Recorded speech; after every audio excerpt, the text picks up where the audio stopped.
স্বামী স্ত্রীর সম্পর্ক মজবুত করার জন্য ফাতেমা রাদিয়াল্লাহু তাআলা আনহার দুইটা ঘটনা সকল নারী পুরুষের জেনে নেওয়া উচিত। নবীজির যত উম্মত আছে তাদেরকে বৈবাহিক জীবনে কেমনে সুখী হতে হয় এটার ঘটনা, দুইটা ঘটনা তাদেরকে শিক্ষা দেবে। প্রথম ঘটনাটা মেয়েদের জন্য, মেয়েরা শোনেন। আল্লাহর হাবিবের মেয়ে ফাতেমা রাদিয়াল্লাহু তাআলা আনহা একদিন রসুলের ঘরে কান্না করতে করতে প্রবেশ করলেন।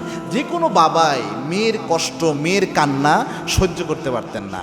এবং কি আল্লাহর হাবিব সাল্লাল্লাহু আলাইহি ওয়াসাল্লাম নিজেও তো বাবা ছিলেন।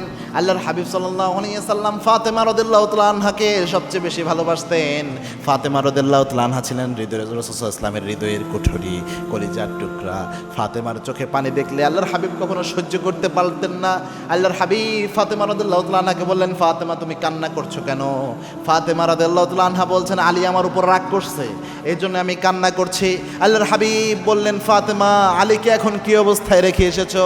ফাতেমা রাদিয়াল্লাহু তাআলা আনহা বললেন, এখন আলী আমার উপর সন্তুষ্ট অবস্থায়, তারপরে আমি আপনার বাসায় এসেছি। আল্লাহর হাবিব তাও কয়েকটা কথা তাকে বললেন।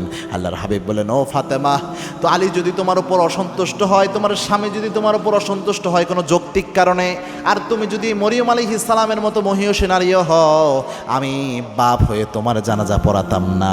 ও ফাতেমা শোনো, আর তোমার স্বামী যদি তোমার উপর অসন্তুষ্ট থাকে, আর তুমি যত আমলি করো না কেন, তুমি আল্লাহ রাব্বুল আলামিনের কাছে কিয়ামতের দিন জান্নাতি হতে পারবে না। ও ফাতেমা শুনে রাখো, সব সময় তোমার স্বামীর মনকে তুমি সন্তুষ্ট রাখার চেষ্টা করবা। সুবহানাল্লাহ। নিজের মেয়েকে আল্লাহর হাবিব এই নসিহাগুলো দিলেন। সিরাতের কিতাবগুলোতে এরকমটাই এসেছে। আর পুরুষদের ব্যাপারে আরেকটা ঘটনা ফাতেমা রাদিয়াল্লাহু তাআলা আনহার রয়েছে।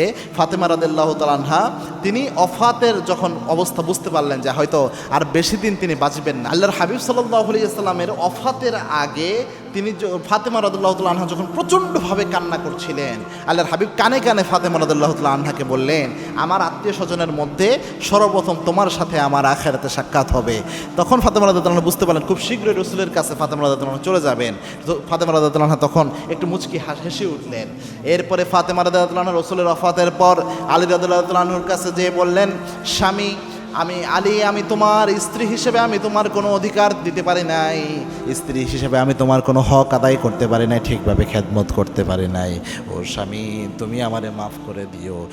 আলী রাদিয়াল্লাহু তাআলা আনহু নিজে ফাতেমা রাদিয়াল্লাহু তাআলা আনহাকে জড়ায়ে ধরে বললেন, ফাতেমা, তুমি নবীজির একজন প্রিয় কন্যা ছিলা, তোমার মতো জ্ঞানী মেয়ে সময় কোথাও পাওয়া যায় না, তোমার মতো পুত পবিত্র নারী সময় পাওয়া যায় না। আমি আলী তোমার যোগ্য ছিলাম না, আমি আলী ঠিকভাবে তোমাকে খাবার দিতে পারি নাই, ঠিকভাবে তোমার খেদমত করতে পারি নাই, ঠিকভাবে তোমাকে ভালো রাখতে পারি নাই। ও ফাতেমা, আমি অনেক অন্যায় হয়তো অনেক সময় করে ফেলেছি, স্ত্রী হিসেবে তুমি আমারে মাফ করে দিও। একজন স্বামী সাইয়েদনা আলী রাদিয়াল্লাহু তাআলা আনহু, তিনি কত বড় একজন সাহাবী, ইসলামের জান্নাতে সুসংবাদপ্রাপ্ত সাহাবীদের মধ্যে তিনি একজন, এবং চতুর্থ খলিফা ছিলেন তিনি। এই আলী রাদিয়াল্লাহু তাআলা আনহু নিজে তার স্ত্রীকে বলছেন যে স্ত্রী হিসেবে হয়তো কোনো হক আমি তোমাকে দিতে পারি নাই, তুমি আমাকে মাফ করে দিও। একজন সাহাবী, রাসূলের শ্রেষ্ঠ সাহাবী, সে যদি তার স্ত্রীর কাছে এই জন্য সরি বলতে পারে, আপনি আমি তো কিছুই না।